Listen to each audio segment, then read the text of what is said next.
scientists fear people won't be able to handle flu this winter as reports across the UK warn of the rise of a severe bug dubbed the worst cold ever. Maybe you're suffering from it right now. A lot of people are saying if they've got this cold, they've never had one as bad. It comes as public health officials investigate claims by GPs in the southwest of patients who have COVID symptoms, but they get negative PCR test results. So, should people isolate if they have cold or flu symptoms, regardless of a negative test?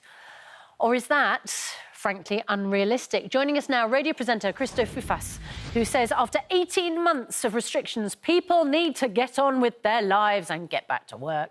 And Nana Akua, who says sick people put vulnerable people at risk and stay at home if you've got any symptoms. And, of course, our resident GP, Dr. Hilary, here in the studio. Christo, I have to say I'm sort of with you on this because it feels like unless you've got COVID, which obviously you should isolate with, it feels as if everything else, there's a sort of pressure to stay at work. I absolutely agree. We need to get this show back on the road. And absolutely, if you've got any kind of symptoms, get your test, do the responsible thing. However, if you've got a sniffle, if you've got a bit of a cold, then I'm sorry, if you feel well enough, go to work. Everyone's socially distancing. Everyone's being responsible. Where I work, we've still got screens up everywhere in between people. How many times before all this did we used to say to people, oh, I've got a bit of a cold, don't come near me? I'm afraid we have to get back to this normal way of life rather than living in the kind of fear that we have. In the last 18 months, I was in favour of the first lockdowns. I'm not an anti-lockdowner. However, when it comes to the common cold, a few sniffles, I'm afraid if you can work, go to work. Nana, that's what it used to be like, isn't it? Well, I didn't agree with that then either. Look, I mean, it's all very well you saying that, but actually, at the end of the day, it costs the economy way more money. It's called presenteeism. When people come into work when they're sick, so basically what then happens is they are about 40% less productive than they would be. And then the workforce, which could handle one person being off sick, then has to deal with a load of people off sick. And to be honest with you, Christo, I can see it now. If I was in the radio studio before you, coughing and sniffing and spluttering, you wouldn't really want to go in after me. It's a nonsense. It's really good that we've learned from COVID that actually socially distancing, washing our hands, keeping off when we're ill is actually a really good thing.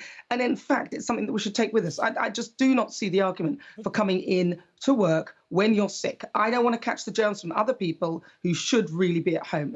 I think it's just common sense. Well, it depends how sick you are, surely. I mean, if you take the COVID tests and you're negative, and your cold is really horrible and you've got a thumping headache and you can't speak, well, then, yeah, sure, maybe for your own sake, you should spend the day in a warm bed. But the moment you feel that you're capable of getting up and about again and contributing back in society, surely you should go back to work. Otherwise, we're all going to be isolating forever. I mean, we're going to... No, we're not. Pardon? No, we're not. No.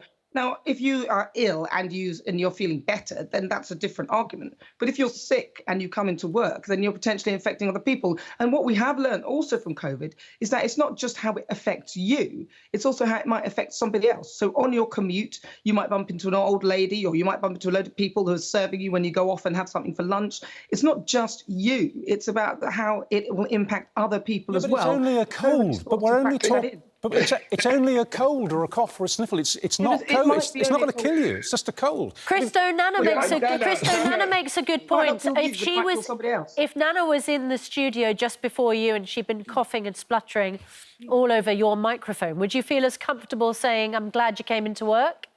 Yeah. Well, that's why I sanitised the studio. That's why, if you're responsible, you still do those sorts of things, like give it a bit of a wipe before I go on air. You can ask any presenter that I work with that I do that. And you talk about the commute. I might get run over on my commute. Should I stay home because of that? I mean, I'm sorry, we have to stop this absolute culture of fear and of staying home. Nana, you can't just keep wanting to stay home because you've got a bit of a sniffle. We're talking about a mental health crisis in this country where people haven't seen each other for months, yet we're telling people to stay home. OK, let's find out if Dr Hillary would give you a sick note or allow you to work. No, of course we should go to work with a simple cold. I mean, if we've got a fever, that's completely different. If we've got a fever, if we're constitutionally unwell, we can hardly get out of bed, we've got a hacking cough, and we're clearly infectious with a bad dose of flu. Stay in bed, stay home, protect everybody else. A simple cold, we need colds to keep our immune systems. Well, I was going to ask you this. Surely if we continue to isolate for simple reasons, such as a cold, then we're not going to build any resistance. No, exactly. I mean, if we adopted that attitude, no doctor would ever see patients. I mean, patients come into doctors all the time with colds and coughs. Doctors build up an immunity because of that. Yes. We all need to build up an immunity against trivial, simple colds. And we've lost that immunity to some extent. Exactly, which is why people are saying the cold they have now, because they can't remember what it was like to have a cold, because they've been wearing masks and socially distancing, seems to be the worst cold ever. It's not. There's a lot of colds out there. It's the cold season right now as we approach winter. So unless you're really ill, it's fine to go out with a bit of a snuffle, congested nose. If we did what Okur's suggesting, then you're saying that the colds would get worse and worse and worse in terms of their impact on us. That's right. We'd have no herd immunity at all against trivial infections. We need to build up our immunity. All right. We need to work through those, but still respect other people. We've learned that wearing masks has a benefit. Wear a mask out of respect for other people. Dr Hillary, thank you very much. Speaking on behalf of someone who just had cold symptoms, and then it was only on my third lateral flow test that I then tested positive and realised that it was COVID, that it is important to test, even if you think it's still important to test, absolutely. It's still important to get a flu jab. All right, well, let's move on to the big story of the day. Thank you. Christo Foufas, thank you as well.